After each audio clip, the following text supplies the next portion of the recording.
Welcome, everyone, to the Thursday edition of Fair Territory. I'm Ken Rosenthal here with Alanna Rizzo.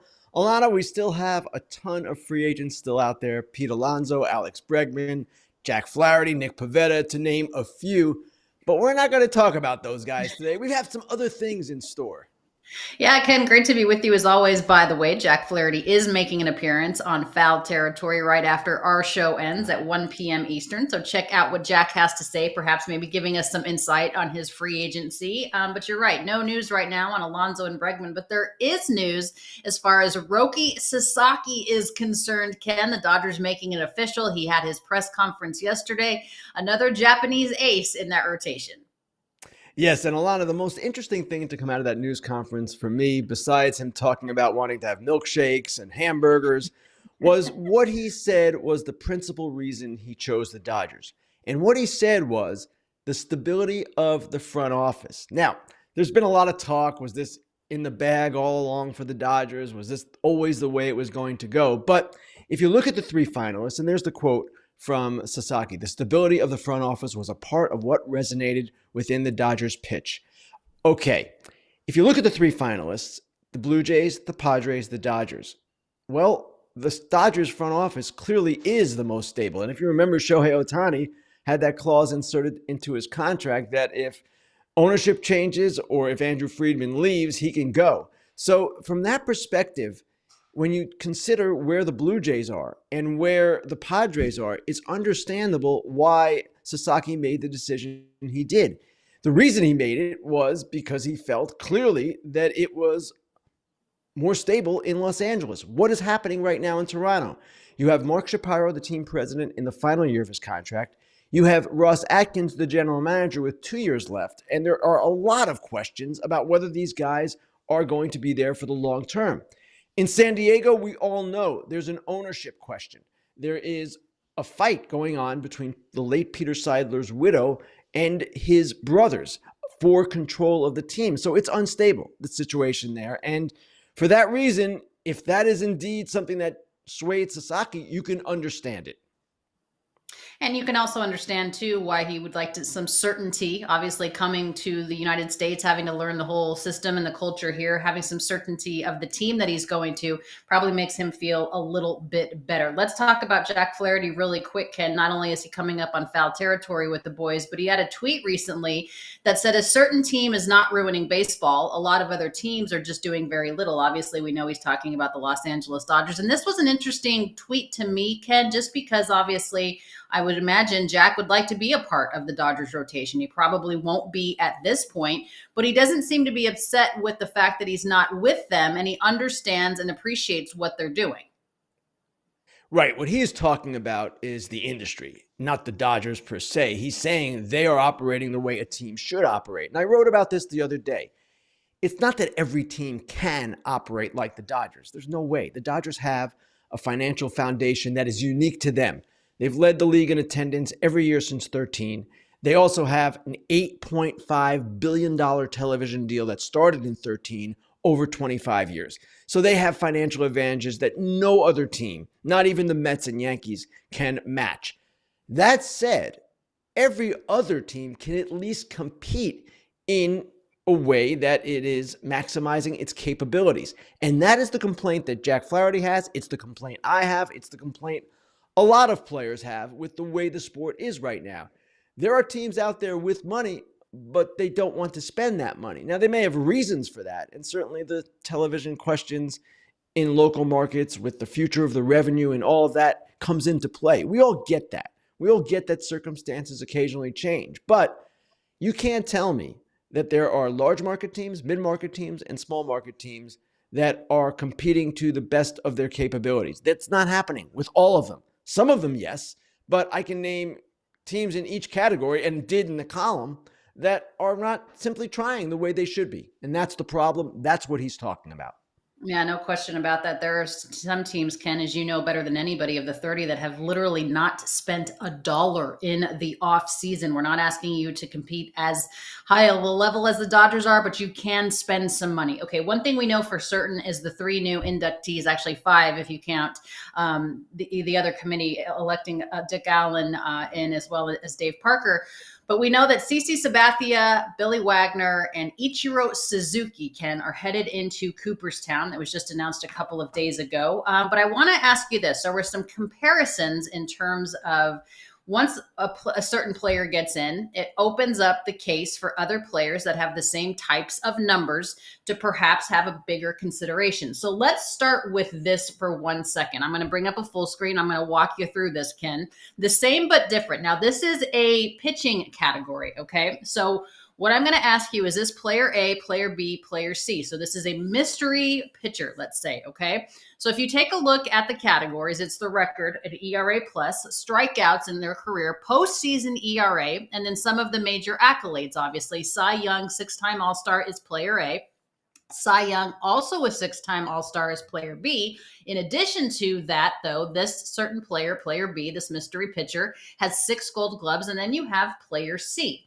Now, that player is a 3-time All-Star, has a better postseason ERA, third most in terms of strikeouts amongst these 3 players, ERA plus of 117. And you can see the record there. Obviously, player B has a much different record than A and C. But I'll ask you this, Ken. If you're looking at these 3 players, and I don't know if you can see it on your screen, do player B and C, should they also get in if player A gets in? Alanna, this is the vexing question that voters face. And it's not just this particular comparison. There are a number of comparisons. And this is what makes it so difficult. Fans will say to me, hey, man, I know who a Hall of Famer is, and that guy should be in, period. Well, the problem with that, when you're a voter, is if you let player A in this case, are player B and player C totally deserving? Should they be in too? Now, maybe the answer for some will be yes, but maybe it will be no. And sometimes when you open the door and you lower a standard, then it becomes more difficult going forward with the vote. Now, I'm not saying this is some kind of burden on the voters. This is what we're supposed to be looking at, but it makes it challenging because sometimes, and I look at this all the time, if I let this guy in, then I might have to have a case or at least possibility of supporting this guy, this guy, this guy, and this guy. And that is one of the quandaries voters face. Right. So there here is the reveal, Ken. If we can go back to that screen for just a second. Obviously, Zach Greinke is player B. He did not have 2,255 wins. That would be an unbelievable, ridiculous record. So the record there is a little bit skewed. But if you look at the fact that CC Sabathia is player A, his record was 251 and 161. The strikeouts are over 3,000. He has darn near 3,100 strikeouts in his career. Postseason ERA, 4.38. Obviously a Cy Young Award winner, 6-time All-Star. He's going in as a New York Yankee into the Hall of Fame. First time on the ballot, first time, and he makes it in. Zach Greinke certainly has a case. If you look at the ERA, the amount of strikeouts, almost 3,000 strikeouts, a postseason ERA that's, better than CC's. And 6 gold gloves to go with the Cy Young Award and the 6-time All-Star. And then you have the case for Andy Pettitte, obviously. 256, 153, 117 on the ERA. Strikeouts not quite to 2,500. Postseason ERA better amongst all 3 of those guys. And then a 3-time All-Star. So does the name, revealing the name and the team that they played for, does that change the opinion? The team that they play for is irrelevant. But the choice between Sabathia and Pettitte for me on this year's ballot was very difficult. And I wrote an entire column about it because you really could justify a vote for Pettitte based on CC getting in. Now, CC is one of only 3 lefties with 250 wins and 3,000 strikeouts. Randy Johnson and Steve Carlton are the others. That's a distinguishing characteristic. And there are others. But Pettitte has pitched the most postseason innings of any pitcher, and he pitched really well in the postseason. His numbers were about the same as they were in the regular season. And you can make a case for Pettitte. I just think that CC had a certain aura about him, that great march to the postseason with the Brewers, what he did with the Indians, now the Guardians, and of course his performance with the Yankees, 2009 World Series and beyond. He plus reinvented himself. All of these things factored into it for me for CC. Pettitte is not quite there for me. Now, Greinke will be. Greinke's ERA plus is the highest of those 3. And in fact, you could make the case he had the best career of those pitchers as well. The gold gloves factor into it. But again, a lot of the comparisons can be really difficult once you get into the meat of the matter. Yeah, no question about that. The reason I asked you about the team is some people say that if you're a Yankee or a Red Sox, perhaps a Cardinal, perhaps a Cub, sometimes as a Dodger, maybe the writers, and you are one of those writers, Ken. Maybe they give more credence just based on the organization. Is that not fair? That is fair. I'm sure some writers do that. We have a lot of writers voting, and sometimes people make decisions based on things they shouldn't be, but that should not factor into the equation at all where a player performs. In many cases, at least for the start of his career, a player does not have the choice. So I would not get caught up in that at all. I do not get caught up in that at all as a voter. It doesn't matter to me. Now, yes, Andy Pettitte had more postseason opportunities. You give him credit for that, but you don't penalize others who might not have had those chances. Right. You shouldn't penalize Zach Greinke because the majority of his career really was as a Kansas City Royal. All right. Moving on now from a pitcher category to an outfielder category, or really a position player category. This is hit or miss. Player A, you can see what they did there. Player B, you can see what he did there.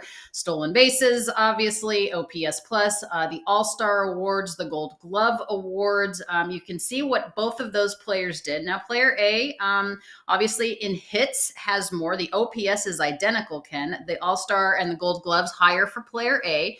But as far as the stolen bases are concerned, player B has more. Let me ask you this. Does that matter to you?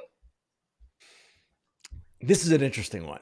Now, player A has the better overall resume, and it's not just the Mm-hmm. hit total. And I don't really care about the stolen bases, which are close, but player B has the advantage. The, the player A has accomplished more. He did accomplish more in his career. Player B is a legit candidate, and he's someone that maybe should get more consideration than he's getting. I know who the players are. That's why I can say this. All right, so let's tell everybody else who the players are as we do the reveal here on Hit or Miss. Obviously, player A, maybe not obviously, but Ichiro Suzuki, a man that can just go by Ichiro. You don't even have to say his last name. Kenny Lofton, a lot of people can comparing the two in terms of not identical numbers, clearly. And as you mentioned, Ichiro had the better overall resume. He was also MVP and Rookie of the Year, of course.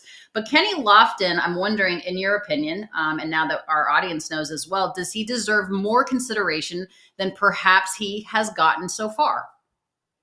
Well, if I'm not mistaken, Lofton is off the ballot. Let me check that while we're talking. But at the same time, center fielders in general, we have not judged them as well as we should have. And it's not just Lofton, it's Jim Edmonds, it's Bernie Williams. These guys all fell off, and it's not right, in my opinion. Now, hopefully, they'll get consideration in the Veterans Committee, and Mm-hmm. those committees will consider them in a better way. But I'm looking at Kenny Lofton now. Bear with me, folks. I should have had this off the tip of my tongue. Kenny Lofton, in his first year on the ballot, let's see. Yeah, 2013, 3.2% of the vote. That's not enough. You have to get Mm-hmm. 5% of the vote. And with the era he played in, when the ballots were being tabulated in those years, I believe he was 20th overall that year. I did check this last night. 20th overall when you can only vote for 10. And the reason was the ballot was too crowded. It was just Mm-hmm. overwhelmingly crowded. And guys like that, when we're only allowed to vote for 10, and some of us have a problem with that, that's a Hall of Fame rule. It's not a BBWA rule. When you can only vote for 10, you're going to have guys like this who get shafted. Maybe more memorably, Lou Whitaker was the best example of all of this. He was one and done. Bernie was one and done. Edmonds was one and done. It's not right. Maybe Bernie was two. I can't recall exactly. But there are some players from that particular era, the 2010s, 2010s, that deserve greater consideration. And Lofton is one of them. He's not Ichiro. No one should pretend that. But that doesn't mean he's not a Hall of Famer, or at least it doesn't mean that he should not get more consideration. That makes sense. Certainly. We're going to have one more before we get to your Grillin Ken questions. So if you have questions for Ken, please get them in. We'll try to get to those as we can. One more for you, and this is going from the outfield to the infield, Ken. This is a mystery infielder. Player A, you can see the games there. Player B, played in more games, hits almost identical. Player A has 1805, and you have player B with 1885. OPS, the second person, a better one. Postseason OPS, second person, a better one. All Star, second person, a better one. Silver Slugger, second person, a better one. Gold Gloves, player A has 4, player B does not. So I ask you this, Ken, if you look at these two numbers, One is obviously probably going to get in. The other, we don't know, but they're very comparable. So let's go ahead and tell me your thoughts on these, just looking at the numbers before we do the reveal. All right, this one is a tough one for me. And I'll explain more when we do the reveal. But the thing that player B does not have here is the volume that player A does. It's a 400 game difference. That's more than 2 seasons. Maybe you say, hey, that doesn't matter. It's a 10-year peak or a 6-year peak that should matter most. And certainly, player B in his career accomplished quite a bit. We as voters are going to have to tackle this particular issue going forward. Me in particular, because it's one that's really vexed me in this particular election. Maybe we need to consider smaller sample size players in a greater way than we have traditionally. Maybe that careers are shorter now should be influencing the way we think a little bit. Now, it could be shorter because of an injury. It could be shorter because players make more money now. They don't have to play as long, but that has to come into consideration. But let's do the reveal and then I'll explain more. Okay, so let's do that reveal that Ken just asked for. And to me, if I'm looking at these, just knowing both of these players, to me, they're both all-stars, not necessarily, Ken, for the numbers, which obviously you have to take into consideration, but just for what they meant to their team in terms of getting their team to the postseason and those types of things as well. So Dustin Pedroia, obviously the majority of his career, I think all of his career, was with the Boston Red Sox. Chase Utley, known as a Philly, would go in as a Philly. Spent the latter part of his year, just a couple of years, with the Los Angeles Dodgers. Now, you knew this as far as who that was. How do you look at these two players as Hall of Fame worthy, if in fact you do? I do. I voted for Utley, did not vote for Pedroia. And Pedroia is one that, again, I'm going to have to keep looking at and considering because he's a little bit of an unusual case. His career essentially ended because of an injury. The Manny Machado slide caused knee problems that he just never could overcome. Should that penalize him in the Hall of Fame voting? And my answer to you would be, really, it shouldn't, right? But here's the problem. And I go back to Kirby Puckett. When Kirby Puckett, of course, passed away too early, unfortunately, I remember he got in right away, or at least when he was eligible. I think we made him eligible right away. I can't even recall. But my friend, the late Joe Strauss, said to me at that time, this is a mistake. We screwed this up. And I was like, Joe, what are you talking about? Kirby Puckett, all-time great. He's like, no, he does not have the longevity. And if you let him in, then look at Don Mattingly. Look at all these other guys who are in the same category. Mm-hmm. So here is the thing. If Pedroia gets in with a smaller sample size, a shorter career, then what about players from the past like Mattingly who have very similar cases? And again, this is the quandary we face. I'm not sure what the right answer is. And I always say this with regard to my ballot. I'm not sitting here saying this is the Hall of Fame and who should be in it. No, we all understand as voters that it's subjective and that we don't have all the answers. And one person might have one view of it and another person might have an entirely different view. Dustin Pedroia meets my essential prerequisite of tenure dominance. He did that, but that was really all he did. So I'm not sure where I stand on this going forward. I'm going to take another hard look at it next year. And it's not just Pedroia. It's David Wright. It's Felix Hernandez, all guys who had shorter careers. Felix Hernandez, he had a shorter career most likely because the Mariners abused him early. He was throwing crazy number of innings when he was such a young pitcher. Is that his fault? Should that preclude him from getting into the Hall of Fame? I don't have a good answer for that. Yeah, I tell you what, having a vote in this as a BBW AA writer is such an honor and a privilege. It's an honor that I don't want. I mean, I don't have a vote, but my God, that what you guys have to go through and think about this, it's a responsibility I wouldn't want to have. More on that coming up in Dude and Dork of the Week. But before we get to Grillin Ken, we're going to be back from a quick word with Foul Territory's Todd Frazier, Eric Kratz, and Scott Braun on Hungry Root. Right back. Kratz, do you like spending an hour on grocery shopping? Nope. Speed up the process, please. Introducing Hungry Root to the FT fam. Now we can all be bougie with our own personal shopper to handle the food shopping, including recs based on what you're looking to put in your body. I stack my Hungry Root box with items like gluten-free, dairy-free blueberry waffles for breakfast, shrimp veggie bowls for lunch, and a little filet mignon with potatoes and broccolini for dinner. You can also say just, hey, Hungry Root, I eat paleo, or I'm vegetarian, and they load up your cart with personalized recommendations. And those recs keep evolving as they learn about what you're into. Also, no BS, as in no artificial sweeteners or preservatives in any of Hungry Root's food. You're going to love Hungry Root as much as FT does. Take advantage of this exclusive offer. For a limited time, get 40% off your first box, plus get a free item in every box for life. Go to hungryroot.com/FT and use code FT. That's hungryroot.com/FT, code FT to get 40% off your first box and a free item of your choice for life.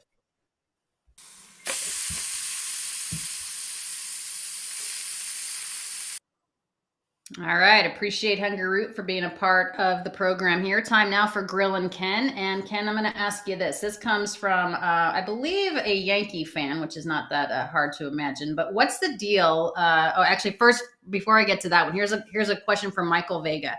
Can we look into the future? How does all of this deferred money affect the Dodgers in, say, 5 to 10 years as far as a plan is concerned? Did they say forget the future and let's focus on the present? A lot of people wondering this question with all the different deferrals going on. Right. And it's a fair question based on what is going on. But keep in mind, deferrals are not simply a case of putting this off until 2030, 35. A team has to fund the deferrals in some kind of account 2 years, I believe, after the contract is signed, the second year. So the Dodgers have to put that money away. They're not bankrupting themselves or anything like that. Now, the commissioner has said, I'm a little concerned about teams that might be deferring a lot of money, but the Dodgers have a lot of money. They're able to put that money away. So in my view, this should not impact them at all. They are making a ton right now. They'll put that money away for the deferrals, and then they'll pay it when they need to pay it. Okay, another question. This is in regards to the Angels. This comes from Jacob Cisneros. Do you see the Angels making any other significant moves? It seems that they are trying, but nobody is biting. Early on in this whole offseason, the Angels were making all the moves. They got signed about 5 different players, but anything else on the horizon for them? I believe they are in play for a number of free agents right now, and it's just a matter of where the market goes and who might want to play for them. But this is a team that, as opposed to some of us who think they maybe should have taken a step back a couple of years ago or even this year, they don't see it that way. They're trying to compete. They've made moves to compete, Kikuchi being foremost among them. And I would expect that they're going to pick off some players in the weeks ahead. I wouldn't say guarantee it, but I would expect it. All right, another question. I don't even know that we have this one built, but it did come through in the chat, so I'll ask you here. What is the deal with Ichiro using just his first name on his jersey all those years? I mean, there's certain people in life, Ken, that can only go by their first name.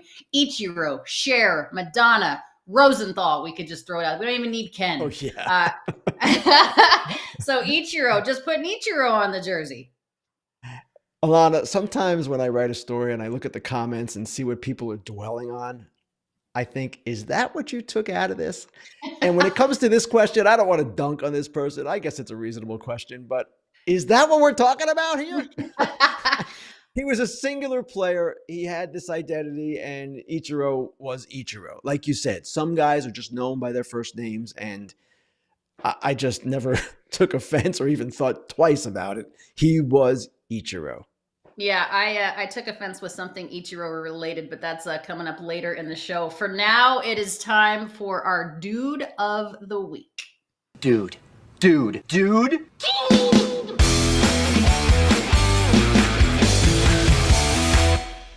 All right, Dude of the Week is when Ken and I get to talk about somebody that we're proud of or somebody that we think did something good. I'm actually going to go first on this. My front end of the Dude of the Week is the writers. And what I say about that is not just the job that you guys have to do, which I just mentioned earlier, is a big responsibility, but also the writers that have taken the time to make their ballots public and be able to put themselves in a position to defend what they did, whatever their choices were, to be able to say, this is how I chose and this is why I chose. Because oftentimes as journalists, Ken, we expect the player to post whether they're 0 for 5 or 5 for 5. If they made an error, if they hit the game-winning home run, we expect them to have accountability and allow us to do our jobs. And I feel that the writers that did make their ballots public are doing a service to the community in which they serve. So they are my dudes of the week, those that made them public and are willing to defend their choices. Well, Alanna, thank you, but you might be the only person in America who is happy with the writers right now. We're always taking heat for our Hall of Fame votes, and that's all part of it. And you're right. We ask the players, the general managers, everyone to be accountable. We have to be accountable too. And that's why, even though the Hall does not ever take our suggestion to make all the ballots public, and it's their choice, it's their process, we want that. And we have it in the awards voting. Everything is public. So I hear you. Now, my dude of the week is a person who had to wait 10 years for this honor. And you saw Billy Wagner's reaction when he got the call from Jack O'Connell of the BBWAA, and he was emotional. He couldn't speak. Billy's an emotional guy, but you have to remember here what goes into this. For 10 years, he has waited every year for that call, and you get your hopes up and they get crushed. You get your hopes up, they get crushed. He finally gets in this year after all those years of kind of being in the spotlight and being, it's not humiliating, of course, not to be in the Hall of Fame, but there's some level of, hey, I wish it was happening. It's public. Let's go. So good for him. Billy Wagner, much deserving. I voted for him, I believe, all 10 years. He is a Hall of Famer and a deserving one. And nobody can ever take that away from him. And it's certainly some sort of validation, I would think, for these guys too. It's, if you don't get into the Hall of Fame, it's not the end of the world. But for some of these guys, the amount of what that means to them is pretty special. All right, time now for our John Fisher Dork of the Week Award.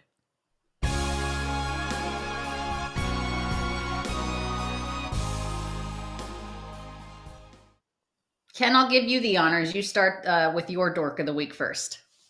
All right, Alanna, it's actually not a person per se.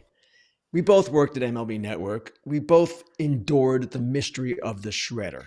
No one knows who the Shredder is. I always thought it was Brian Kenny behind the curtain. He's the Shredder. Well, the Shredder this week did something, even by its own standards, is shocking. Shredder's ranking of shortstops. Yeah, this Gunnar is Henderson, ridiculous. number one. Gunnar Henderson, great player. Corey Seager, he's in there. Francisco Lindor's in there. And Bobby Witt Jr., second in the MVP voting, is fourth. Now, I know the Shredder, it's not a one-year thing, but my gosh, Bobby Witt Jr. is the best shortstop in the game. I think even Gunnar, Seager, and Lindor would admit that. The Shredder is my Dork of the Week. And Mr. Kenny, I know you've been ripping the writers all week, so here's our little revenge. Yeah, no kidding. In what universe is Bobby Witt Jr. not the best shortstop in the game right now?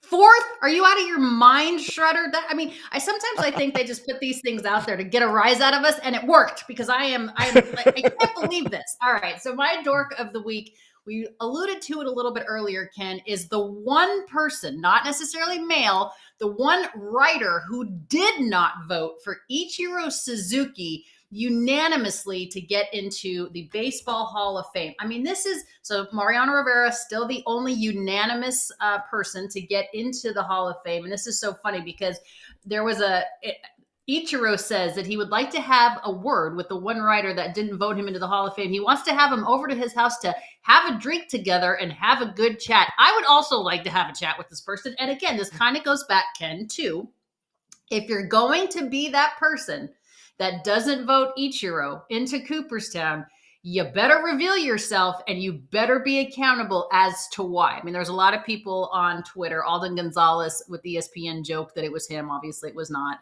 Mark Gooden, who claims to be a writer and a reporter for the New York Mets, said it was him. It was not.